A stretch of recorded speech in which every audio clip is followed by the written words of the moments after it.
Aujourd'hui, je vous raconte une histoire de ouf qui s'est passée à Sousse, en Tunisie. On va parler d'un gars, Hassan. Mais attention, c'était pas n'importe quel gars, c'était une vraie calamité. Un fils à papa de 25 ans, blindé de thunes.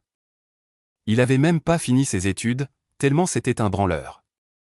Un vrai démon, il cherchait les embrouilles tout le temps, courait après toutes les meufs, se droguait, buvait. Bref, tout le quartier en avait ras-le-bol. Tout le monde le connaissait, il traînait avec sa bande de potes, une sorte de gang. Mais pourquoi les gens le laissaient faire? Parce qu'il avait de la thune, il était BG, et il avait un charisme de leader, il dominait tous ceux qui étaient avec lui. Son père, c'était un gros bonnet, plein de relations. À chaque fois qu'il se faisait embarquer au poste, il ressortait 5 minutes après. Bref, pour faire vite, Hassan, il avait dragué ou emmerdé toutes les nanas du quartier. Et le pire, c'est que plein de filles rêvaient de sortir avec lui, qu'il leur offre des cadeaux, qu'il claque du fric pour elles. Surtout les filles un peu paumées, qui voulaient faire comme leurs copines. Lui, il jouait, c'était son jeu. Et il se prenait pour un chasseur, il visait que les proies qui l'intéressaient. Et si t'es là, c'est que t'aimes les récits qui frappent fort. Alors lâche ton like, abonne-toi à la chaîne et active la cloche, c'est gratuit, ça m'aide de ouf, et toi t'es sûr de rater aucun épisode cloche-feu. Maintenant accroche-toi, parce que ce que tu vas entendre, c'est du lourd. Un jour, il envoie une Jean. Elle venait d'un autre quartier mais elle était venue voir sa tante dans son pâté de maison à lui. Dès qu'il l'a vue rentrer chez sa tante, il a eu un crush. La meuf était canonne, mais tranquille, bien élevée, modeste. Elle regardait même pas autour d'elle. Et ça a rendu Hassan malade. Son ego, il s'est dit c'est qui celle-là? Je vais la briser, je vais la mettre à mes pieds. Même ses potes lui disaient, frérot, lâche-lui la grappe, cette fille elle est clean, on la voit tout le temps, elle regarde personne. Lui, il a répondu, non, non, je l'aurai. Il l'a attendu qu'elle sorte. Il a essayé de l'aborder, de lui parler, mais rien à faire. La meuf l'a ignoré totalement, elle a fait comme s'il n'existait pas. Il a commencé à se renseigner, elle vient quand? On lui a dit qu'elle venait tous les 2-3 jours. Il a dit à ses potes, dès que vous la voyez, vous me dites. Et bingo, 2 jours après, elle revient. Ses potes l'appellent, vite, elle est là. Il débarque en courant, il essaie encore de lui parler, mais elle rentre direct chez sa tante sans le regarder. Il l'attend encore. À la sortie, il lui dit, salam, mademoiselle, mon intention est halal, je veux juste vous parler. Elle lui répond, c'est quoi ce truc? Je suis chez ma tante là. Lui, il sort son discours, non, vous comprenez pas, je suis sérieux, je suis tombé amoureux, je veux vous demander en mariage. Elle, un peu choquée, lui sort l'adresse de ses parents en lui disant, voilà, parle à mon père. Maintenant dégage, s'il te plaît. Bien sûr, il en avait rien à foutre du mariage. C'était un piège. Il l'a attendu à sa prochaine visite. En vrai, Jean, elle venait tout le temps voir sa tante parce qu'elle avait pas d'amis. Elle était diplômée, elle bossait. Sa tante, elle avait son âge, elle était mariée à un ingénieur, Reda, toujours au taf. La tante avait des jumelles, Rawan et Mariam, 4 ans. Et Jean, elle kiffait trop ses gamines, elle passait son temps libre avec elle. Troisième visite. Hassan la coince carrément. Tu bouges pas, tu m'écoutes. Elle dit ok. Il ressort son baratin, je suis sincère, je veux te demander en mariage, mais avant on fait connaissance, on apprend à se connaître. La meuf, elle hésite, puis elle craque et lui donne son numéro. Par téléphone seulement. Lui, il est trop content, il se dit ça y est, elle mord à l'hameçon. Hôtel, il apprend qu'elle est diplômée, qu'elle vient d'une bonne famille. Du coup, il se met à mentir encore plus. Il lui dit qu'il a aussi un diplôme, qu'il bosse dans la boîte de son père. Il se crée un personnage. Il lui donne son nom, des infos, il la fait rire, il joue le gentleman. La meuf se laisse avoir, il a le jeu facile. Il parle tous les jours. Au bout d'un moment, elle veut le voir. Lui, il change son style, finit les chaînes et les fringues de racaille, il s'habille clean pour lui plaire. Elle le voit à chaque fois qu'elle va chez sa tante.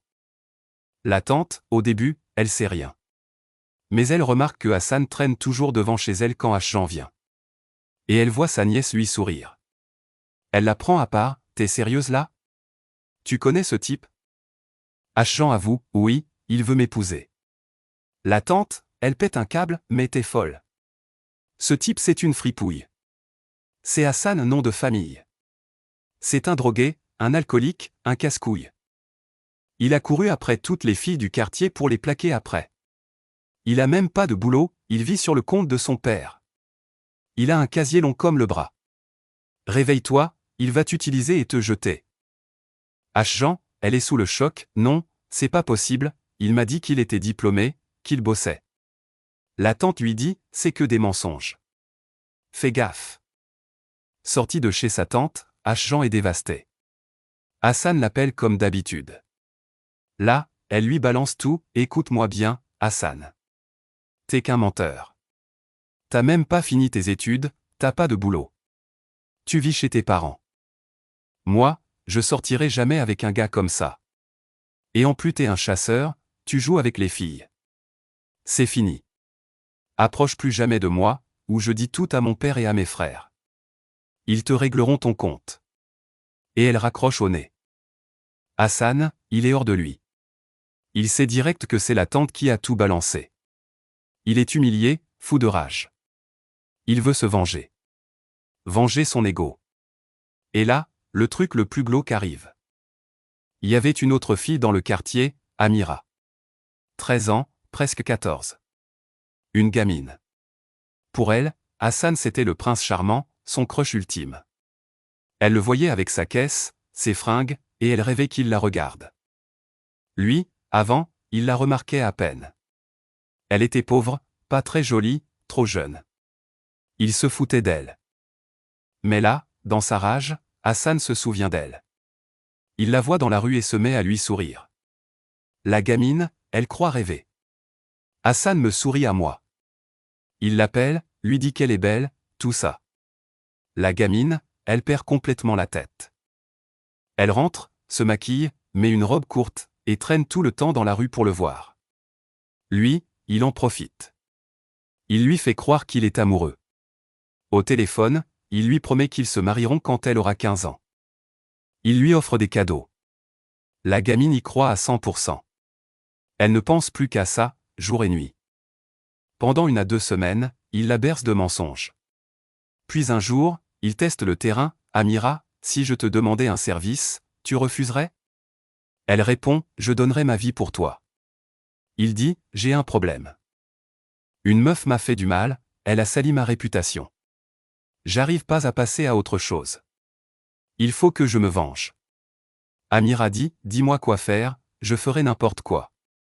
Il dit, c'est ta voisine, la mère des jumelles Rawan et Mariam. Je veux me venger d'elle. Amira demande pourquoi. Il sort, tu laisserais quelqu'un salir ton futur mari? Elle dit non. Il dit, elle a dit du mal de moi. Je veux lui faire payer. Il devient hyper précis, est-ce que tu connais ces filles, les jumelles? Amira dit que oui, qu'elle joue souvent avec sa petite sœur. Il dit, parfait. Je veux que tu m'aides. Je veux que tu kidnappes une des deux, Rawan ou Mariam. Amira, choquée, demande pourquoi. Il dit, attire-la chez toi quand il y a personne. Ensuite, tu m'appelles, je te dirai quoi faire. T'es partante? Amira, aveuglée, dit oui. Il lui promet le paradis, après ça, tu seras la fille la plus heureuse du monde, on se mariera. Elle dit, c'est d'accord. Et là, prépare-toi. Ce qui arrive est insoutenable. On est en Ramadan 2019. La mère des jumelles est à la maison.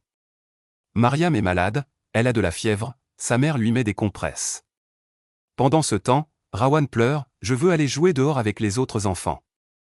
Après l'iftar, tous les kisses du quartier jouaient devant les portes.